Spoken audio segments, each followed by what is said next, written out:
Assalamualaikum warahmatullahi wabarakatuh. Selamat pagi anak-anak. Apa kabar kalian pada hari ini? Semoga kalian tetap sehat-sehat selalu ya. Sebelum kita memulai pelajaran hari ini, marilah kita bersama-sama membaca basmalah. Bismillahirrahmanirrahim. Selanjutnya, siapkan buku pulpen kalian ya. Pada hari ini kita akan melanjutkan pelajaran kita, yaitu tema 4, berbagai pekerjaan. Subtema 2, pekerjaan di sekitarku. Pembelajaran 5 dan 6. Baiklah anak-anak, yang pertama kita akan membahas pembelajaran 5, yaitu muatan IPS KD 3.3. Kegiatan ekonomi pada proses penjualan sayuran. Kalian bisa menyimak materi pembelajaran ini. Silakan buka bukunya pada halaman 40. Adakah di antara kalian yang belum mengenal sayur kangkung? Ibu rasa pasti kalian semuanya sudah mengenal sayur kangkung ya. Mungkin banyak di antara kalian yang menyukai sayur kangkung. Nah, mari kita lanjutkan pembahasan materi kita pada hari ini. Sayur kangkung yang kita makan sehari-hari sebelum sampai ke kita telah mengalami proses kegiatan ekonomi yang panjang. Sayur kangkung tersebut awalnya berasal dari hasil pertanian. Bukalah buku Bupena pada halaman 40. Perhatikan skema kegiatan ekonomi sayur kangkung. Jadi di buku kalian itu ada 5 buah gambar ilustrasi yang menceritakan tentang kegiatan ekonomi sayur kangkung, mulai dari proses penanaman hingga pada saat kita mengkonsumsi kangkung tersebut. Perhatikan gambar yang pertama. Pada gambar yang pertama menjelaskan bahwa kangkung ditanam dan dirawat secara teratur oleh petani, sehingga hasilnya kangkung menjadi tumbuh subur dan siap dipanen. Kemudian selanjutnya gambar yang kedua. Pada gambar yang kedua, kangkung yang sudah siap dipanen akan dipanen oleh petani. Jenis pekerjaan yang berperan adalah petani. Hasilnya, kangkung yang sudah dipanen. Sedangkan pada gambar yang ketiga, kangkung siap untuk diantarkan ke pasar-pasar. Jenis pekerjaan yang berperan adalah supir pengantar kangkung. Dan hasilnya, kangkung sampai di tempat tujuan, yaitu pasar. Selanjutnya gambar yang keempat. Setelah sampai di pasar, kangkung dijual kepada pembeli. Selain dijual di pasar, kangkung tersebut umumnya dijual oleh pedagang sayur dengan cara berkeliling dari rumah ke rumah. Jenis pekerjaan yang terlibat dalam tahap ini adalah pedagang sayur. Selanjutnya, perhatikanlah gambar yang kelima.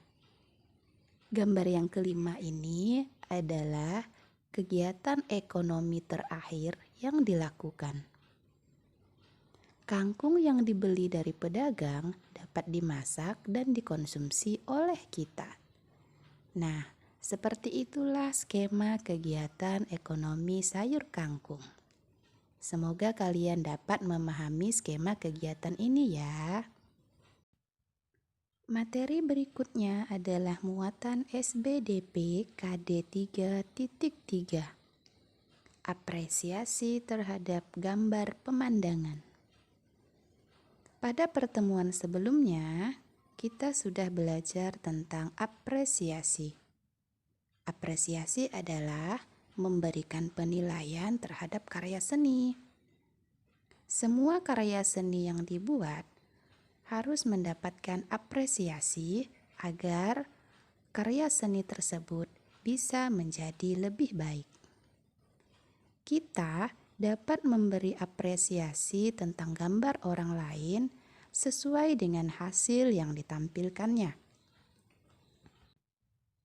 Misalnya, pada gambar ilustrasi mengenai suatu kegiatan, kita dapat memberikan apresiasi atau penilaian dalam hal kerapian dan detail gambar. Jadi, pada saat melakukan apresiasi, kita harus benar-benar memperhatikan karya seni tersebut, karena kerapian itu diperlukan pada saat kita memberikan apresiasi. Kita juga dapat memberikan apresiasi terhadap pesan moral yang terdapat di dalam gambar tersebut. Ini berarti pada saat kita melakukan atau memberikan apresiasi, maka kita harus memahami apa pesan moral yang terkandung di dalam karya seni tersebut. Apabila gambar tersebut kurang baik, kita dapat memberikan pendapat dan saran agar gambar yang dihasilkannya lebih baik lagi. Maka dari itu, sikap kejujuran sangat diperlukan sekali pada saat kita memberikan apresiasi. Karena dengan kejujuran bisa membuat gambar yang dihasilkan menjadi lebih baik lagi. Perhatikanlah contoh apresiasi pada halaman 41 di buku Bupena kalian ya. Perhatikan gambar yang pertama. Gambar ini memiliki tema sawah dan saluran irigasinya. Contoh apresiasi untuk gambar seperti ini adalah hasil gambarnya bagus. Gambar pemandangan sawahnya sudah jelas. Gambar ini juga memiliki pesan positif, yaitu kita harus memanfaatkan sumber daya alam dengan bijak. Selanjutnya, perhatikan contoh apresiasi pada gambar yang kedua. Tema gambar tersebut adalah bermain bersama adik di pantai. Contoh apresiasi yang dapat kita berikan jika gambarnya seperti ini adalah gambarnya detil sekali. Gambar kakak dan adik tersebut memiliki proporsi yang sesuai. Gambar ini mengajarkan kita harus saling hidup rukun antar sesama. Selanjutnya adalah pembelajaran 6, Muatan Bahasa Indonesia KD 3.5. Memberikan pendapat pribadi tentang pesan moral dari suatu cerita. Sebelumnya, kita sudah belajar tentang pesan moral. Jadi, mari kita simak penjelasan berikut ini. Pesan moral merupakan pelajaran berharga dalam sebuah cerita yang dapat kita jadikan pelajaran dalam kehidupan sehari-hari. Jadi, apabila kita membaca sebuah cerita dengan benar dan memahami inti cerita tersebut, maka kita akan mendapatkan pelajaran yang berharga yang bisa kita lakukan di dalam kehidupan sehari-hari. Kita dapat memberikan pendapat pribadi mengenai pesan moral sebuah cerita. Pendapat tersebut sesuai dengan pesan moral yang disampaikan. Kita juga bisa membandingkan pendapat mengenai pesan moral, karena biasanya pada suatu cerita memiliki beberapa pesan moral yang bisa kita lakukan dalam kehidupan sehari-hari. Materi berikutnya adalah muatan PPKN KD 3.1, yaitu membedakan sikap baik dan tidak baik. Kita adalah makhluk sosial yang membutuhkan orang lain dalam kehidupan sehari-hari. Oleh sebab itu, kita harus mengetahui dan membedakan sikap yang baik dan tidak baik agar tercipta kerukunan. Sikap yang kita lakukan di masyarakat harus sesuai dengan nilai-nilai Pancasila, yaitu 5 nilai Pancasila. Jadi, sikap ini perlu kita lakukan agar kita bisa menciptakan kerukunan, supaya kita bisa menciptakan lingkungan yang damai di sekitar tempat tinggal kita. Berikut ini contoh sikap yang baik dan tidak baik dalam kehidupan sehari-hari.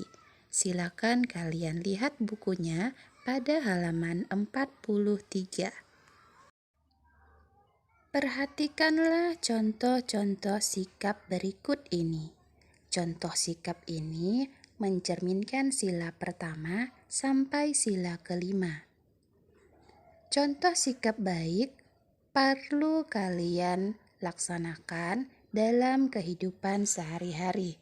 Sedangkan contoh sikap yang tidak baik tidak perlu kalian lakukan dalam kehidupan sehari-hari. Jadi, dengan memperhatikan tabel berikut ini, kalian bisa membedakan mana contoh sikap yang baik dan mana contoh sikap yang tidak baik. Sehingga kalian bisa menjadi anak yang lebih baik dalam melakukan tindakan atau kegiatan sehari-hari. Demikianlah materi kita pada hari ini. Jika ada yang kalian kurang pahami, silakan tanyakan langsung kepada guru kalian. Marilah kita akhiri materi kita hari ini dengan bersama-sama membaca hamdalah. Alhamdulillahirabbil alamin. Semoga materi ini bermanfaat untuk kita semua. Wassalamualaikum warahmatullahi wabarakatuh.